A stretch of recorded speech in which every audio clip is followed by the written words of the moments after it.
Her mother had died from an overdose, and her father was a ghost she'd never met. The system became her new home, and it wasn't kind. By the time Sophie turned 12, she had been in 8 different houses. Some foster families were indifferent, treating her like a chore. Others were worse, using her as a source of income while neglecting her basic needs. Sophie learned early to keep her head down, her belongings minimal, and her heart guarded. But the 9th house was different. The Mitchells lived in a small, shabby home on the edge of town. Unlike the other foster parents Sophie had met, they weren't in it for money. They barely had any to begin with.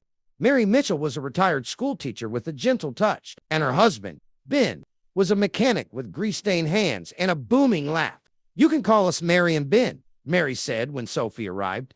"No pressure from Mom or Dad. We're just glad you're here." Sophie was skeptical. Every time she let herself trust someone, they either left or turned on her.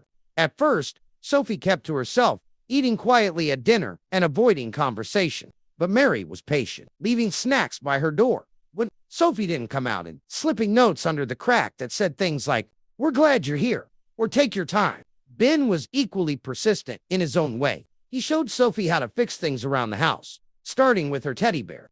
"It's not perfect," he said, holding up the reattached eye. "But then again, neither are we." Sophie began to thaw. Slowly, she let Mary braid her hair and allowed herself to laugh at Ben's corny jokes. For the first time in years, she felt something like belonging. But the good times didn't last.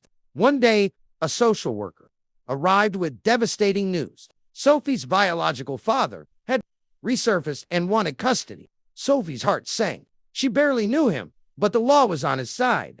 The Mitchells fought to keep her, writing letters and attending hearings. But it wasn't enough. The day Sophie left the Mitchells was the worst of her life. Mary hugged her tightly, tears streaming down her face, while Ben slipped a small toolbox into her bag. "You're stronger than you know, kiddo," he whispered. Sophie moved in with her father, a stranger who didn't know how to be a parent. The house was cold, and the fridge was often empty. But whenever Sophie felt like giving up, she thought of Mary and Ben. She remembered Mary's warmth and Ben's words, "You're stronger than you know." Years later, at 18, Sophie left her father's house and applied for college scholarships. She worked 3 part-time jobs to support herself, often thinking back to the lessons she'd learned in the Mitchells: home, kindness, resilience, and the power of a helping hand.